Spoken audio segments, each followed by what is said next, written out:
Welcome to YNC news. Rajanagaram నియోజకవర్గం రాజానగరం మండల ప్రజా పరిషత్ కార్యాలయంలో తెలుగుదేశం పార్టీ ఇన్ఛార్జ్ బొడ్డు వెంకటరమణ చౌదరి సారథ్యంలో జనసేన, తెలుగుదేశం, బీజేపీ ఉమ్మడి అభ్యర్థి బత్తుల బలరామకృష్ణ నామినేషన్ రిటర్నింగ్ ఆఫీసర్కు దాఖలు చేశారు. అనంతరం మీడియాతో మాట్లాడుతూ తాను శాసనసభ్యులుగా ఎన్నికైన తర్వాత ప్రజల సమస్యలు, రైతుల సమస్యలు, తాగునీటి సమస్యలు ముందుగా ఆ సమస్యలపై దృష్టి పెట్టి సమస్యలు పరిష్కారం చేస్తామన్నారు. ఈ రోజు రాజానగరం నియోజకవర్గం రాజానగరం మండల ప్రజా పరిషత్ కార్యాలయంలో ఈరోజు ఎన్డీఏ కూటమి జనసేన, తెలుగుదేశం, బీజేపీ ఉమ్మడి అభ్యర్థి బత్తుల బలరామకృష్ణ గారు నామినేషన్ రిటర్నింగ్ ఆఫీసర్కి దాఖలు చేయడానికి ఇచ్చేశారు. వారు మరి లోనికి వెళ్ళి రిటర్నింగ్ ఆఫీసర్కి నామినేషన్ పత్రాలు దాఖలు చేయడానికి వెళ్ళారు. వారు వచ్చిన తర్వాత మరిన్ని విషయాలు వారి మాటలో తెలుసుకుందాం. ఈ రోజున రాజానగరం నియోజకవర్గం ఎమ్మెల్యే అభ్యర్థిగా ఇక్కడ మా కూటమి ఏదైతే ఉందో జనసేన, తెలుగుదేశం పార్టీ, బీజేపీ ఉమ్మడి అభ్యర్థిగా బలరామకృష్ణ గారు నామినేషన్ వేయడం జరిగింది. ఇప్పటికే మూడు పార్టీలు కలుస్తున్నాం. ఇక్కడికి చంద్రబాబు నాయుడు గారు కానీ, పవన్ కళ్యాణ్ గారు కానీ, అదేవిధంగా బీజేపీ అధినాయకత్వం కూడా మా నియోజకవర్గంలో రాబోతున్నారు.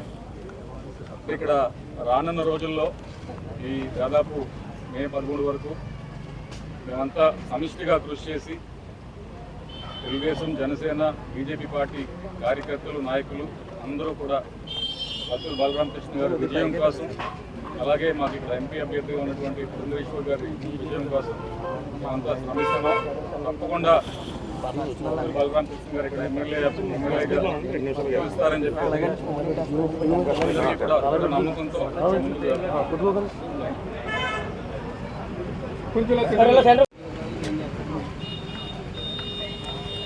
జనసేన, తెలుగుదేశం, బీజేపీ ఉమ్మడి ఎన్నికల గుర్తు గాజు గ్లాస్ గుర్తుపై ఓటు వేసి అఖండ మెజారిటీతో మిమ్మల్ని అందరినీ కూడా గెలిపించాలని కోరుతున్నాను.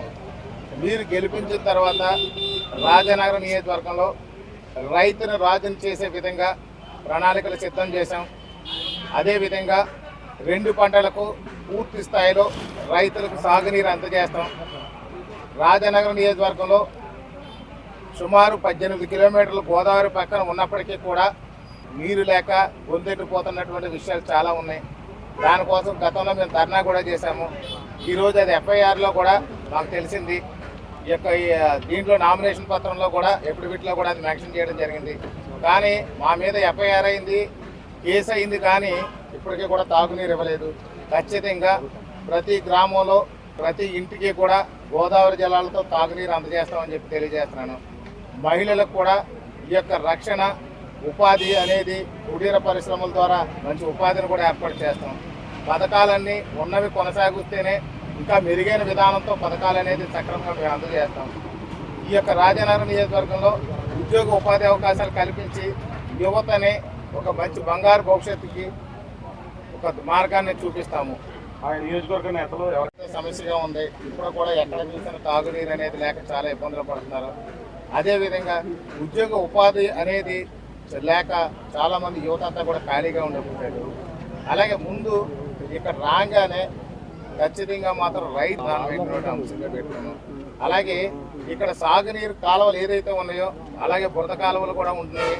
అవి పూడికలు తీయకపోవడం వల్ల ఉన్న పంట కూడా మునిగిపోతుంది. అవసరం వచ్చినప్పుడు నీరు రావట్లేదు. ఆ పూడికలు కాలువల పూడికలు తీసి సక్రమంగా రైతులకు నీరు అందజేస్తుంది.